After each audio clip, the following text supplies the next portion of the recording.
Officers has just swelled.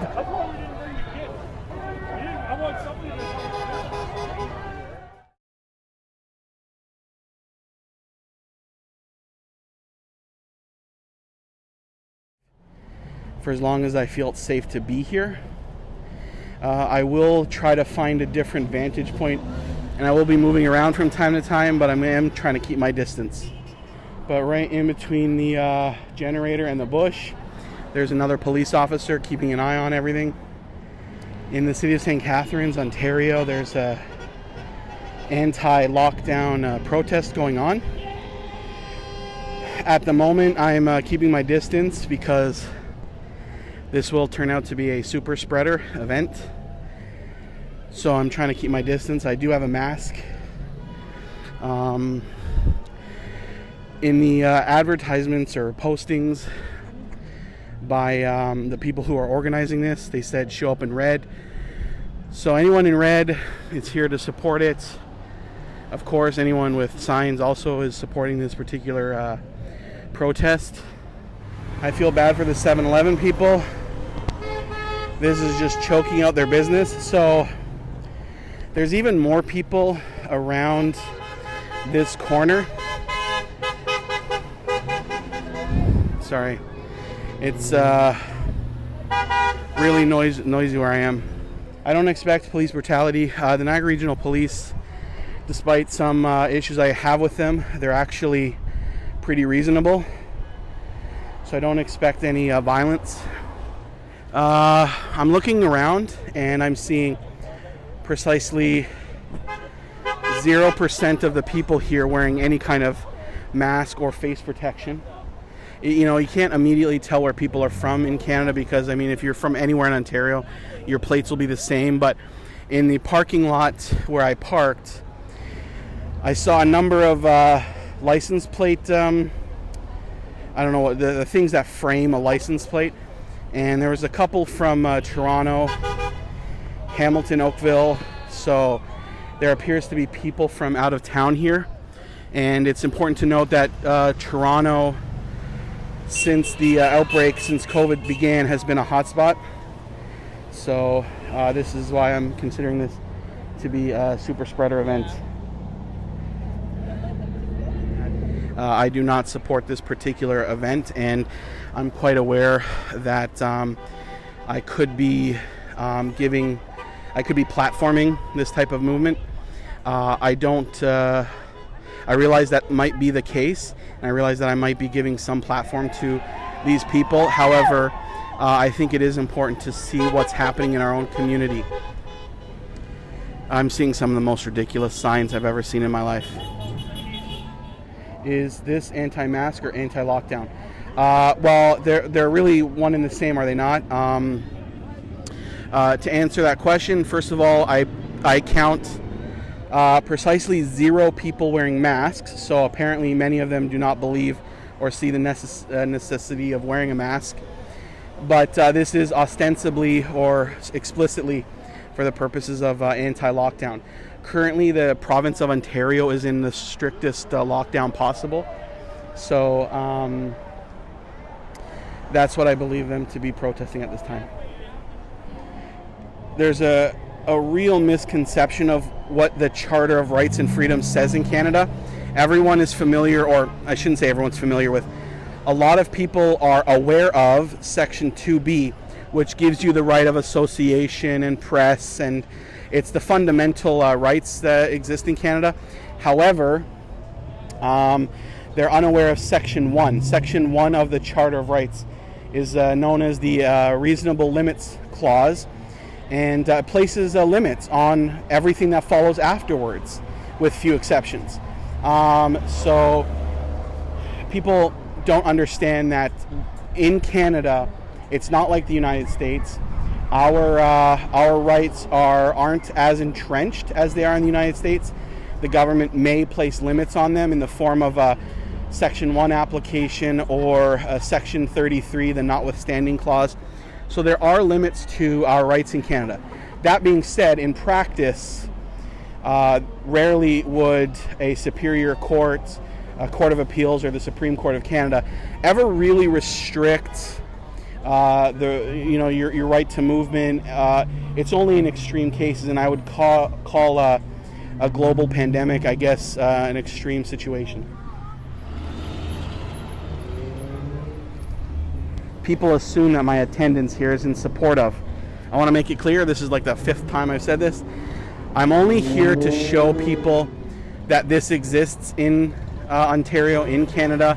I believe lockdowns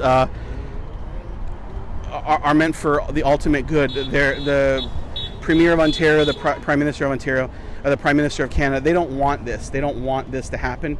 But there's really no choice when you have 3,000 people infected every day in Ontario, and hundreds of people dying over the course of a week. I want to point out the obvious that this is technically, well, not even technically, this is actually legally, this is illegal, this protest. This does violate the Reopening Act. Obviously, people that believe in the lockdown are going to be at home. They're not going to be out protesting an anti-lockdown protest. Well, the police can do something about it. Protests, it is illegal to protest, to gather in certain numbers in Canada, and specifically in Ontario. I should say more specifically in Ontario, this is illegal, this protest. Yes, they are entirely on private property. Fortunately, most of the businesses are closed. However, the pizza shop right over there, they are open. So good luck business getting in or out. If I was the owner, I'd probably ask the police to clear a path so that delivery can take place or curbside. But the business is suffering because of this. 7-Eleven's a little bit better. People can get in and out of there, but any business along this side of the plaza is completely blocked. So long as we have super spreader events like this, I don't believe that lockdown will end anytime soon. St. Catharines and Niagara are already showing high numbers. Ontario is showing extremely high numbers. And vaccine rollout, they're doing a pretty good job. But there's only so many people that you can give injections to in the course of a day. I believe that I read 2 days ago that Niagara region has surpassed 100,000 people.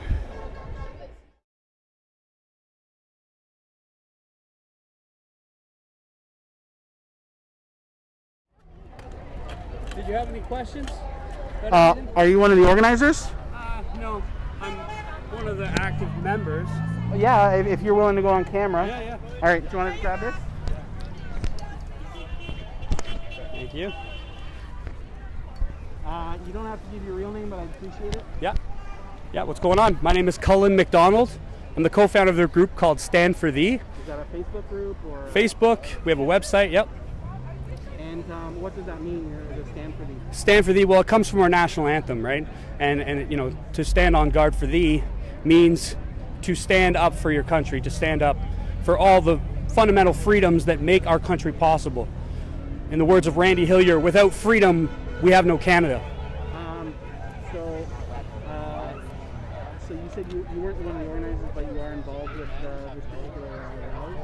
Yep. I was formerly the co-founder of Hugs Over Masks. So I started this, I joined this movement in March of 2020 when I realized that the things that they were telling us in the news, the politicians and the public health officials, didn't add up with reality, with what was going on at that time. And are you, you don't have to tell me where you work, but what kind of occupation are you in? For work? Yes, yeah. Are you a police officer? No, I work in the health and fitness industry. Health and fitness, okay. Yeah. And why are we having a rally here? What's behind why we're here? Yeah, so this is sort of like an end the lockdown pro-freedom rally. So we are here in support of small businesses, pretty much against all the imposing COVID-19 measures that are destroying our lives, hurting our children, and destroying our economy. So I have to ask some hard questions.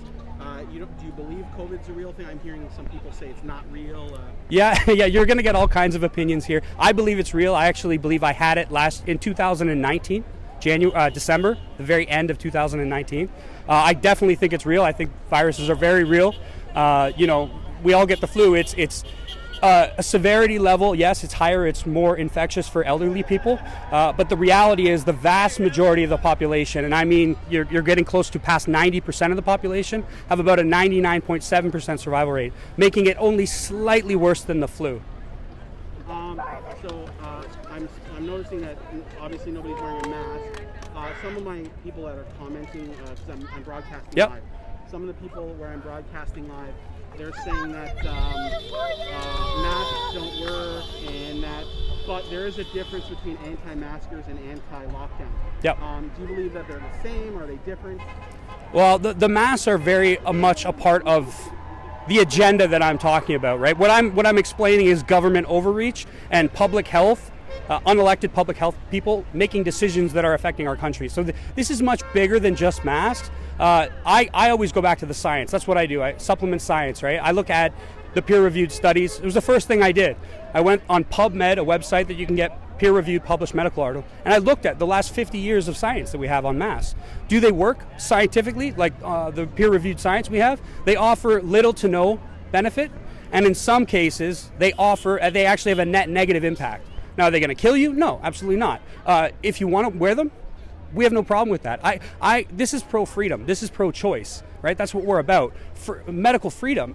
I have no say if you want to, if you smoke cigarettes or if you drink alcohol. Am I for it? No. But am I going to impose it and tell you what you should do? Absolutely not. We're pro-freedom.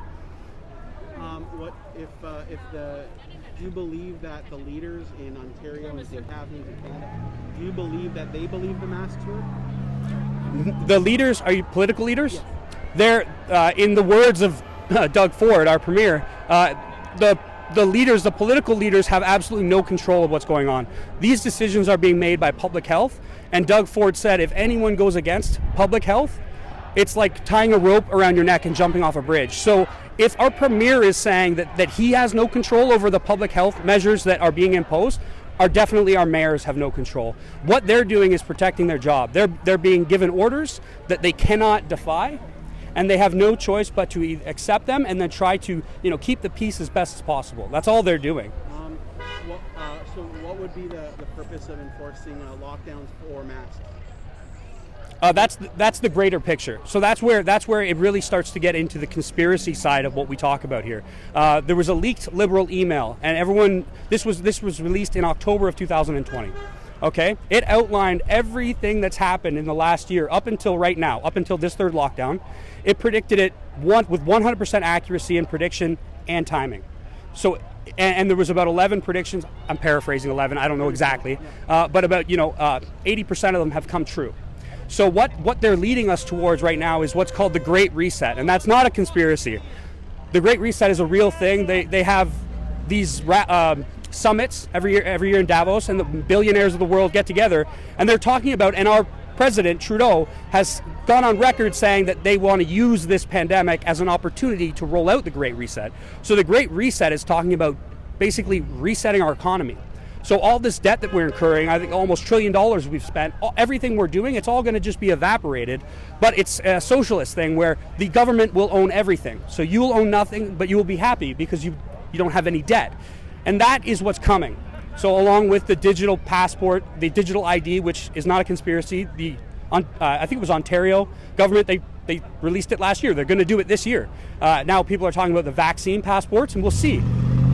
This is about a lot more than just lockdowns. Lockdowns are just a means to an end to destroy our economy, to flatten our economy.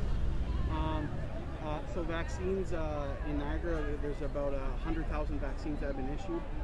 When it opens up to someone in your age or demographic or location, would you get a vaccine?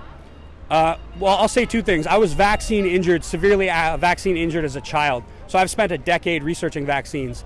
I would never take a vaccine ever in my life again for anything, for any reason ever. But it's an important takeaway. These COVID-19 vaccines are not vaccines at all. They have absolutely no right calling them vaccines. It is a gene technology therapy, RNA messenger technology. That is not a vaccine. So I use the analogy, if I take a plastic bottle, 2 plastic bottles, and I put hand sanitizer in one and ketchup in the other, and the bottles are the same, are they the same? No, it's two different things. And that's what people need to remember with Vaccines contain attenuated viruses. They contain adjuvants to stimulate an immune response. They contain a whole bunch of preservatives. This RNA technology from Pfizer and Moderna, there's no virus in it. It's a gene therapy package, a messenger package, and a bunch of fat. There's no heavy metals, there's no, any of that, there's no virus. So this is an experiment. It's never been done before in the history of time, and your viewers should kind of think about that. There's no long-term studies. It's never been used before. These are facts. And we are the experiment? We're the guinea pig? Would I do that? Absolutely not. Not even if you paid me $100 million. Is there anything else? I don't have any follow-up questions. Do you have anything else you'd like to say?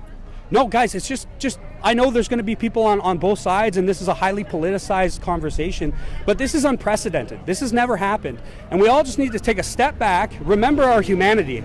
Let's bring love. Sorry, there's bikers going by. Yes. That's actually my riding club. They guys, they're trying to pull us away from our humanity. They're trying to pull us away from each other, okay? It's not worth it. We need to take a step back, think critically about what they're saying, start questioning things. Why are public health officials who are unelected making decisions for us? Why are our politicians powerless? Why are we hurting children that have a 99.997% survival rate? Why are they not in school? Start asking questions, have difficult conversations, think critically, and just be human, guys. Love one another, please. Thank you. So, I'm just actually the first time I'm appearing on camera since I went live.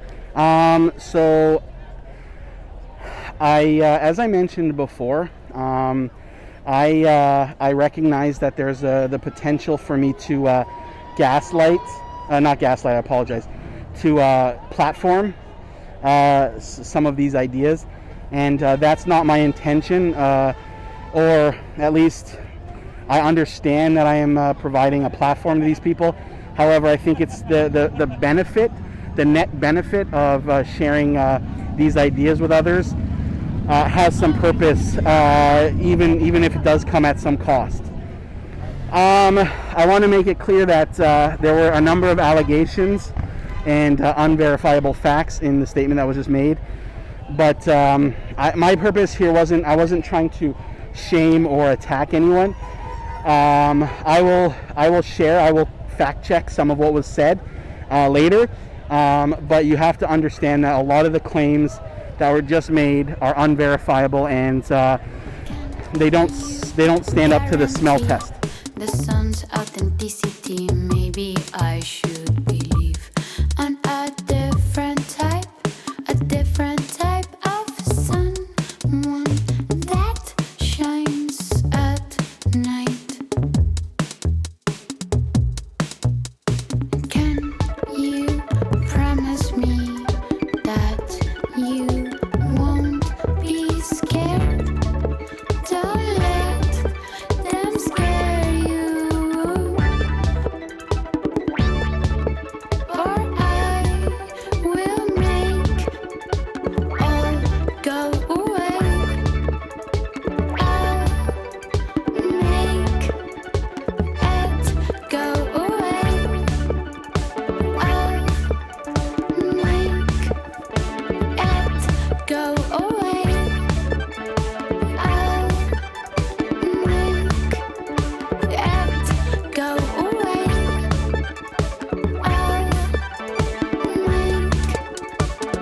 I'll make it go away. I'll make it go away.